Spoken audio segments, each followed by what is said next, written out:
10 yaşlı pasiyentimizdir. Müalicə nəticəsini paylaşmaq istəyirik. Bu balacamız Bakıda müayinə olunub və məlum olub ki, skalyozu, irəli dərəcədə bir vardozu var.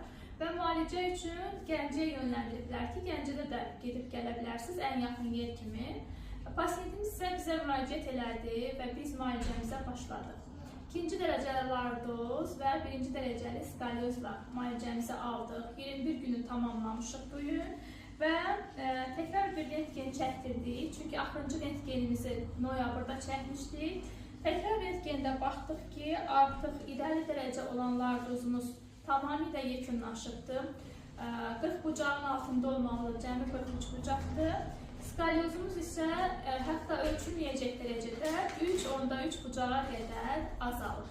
Yəni bu balacamız artıq skalyozu yoxdur, lardozu yoxdur, ev idmanları ilə davam edəcək və nənəsi amma deyir ki, inşallah mayda bir də gətirəcək. Balamız onurğa əyriliklərindən xilas olduq. Onurğasında heç bir əyrilik yoxdur. Çox sağ olun, sizə də təşəkkür edirik.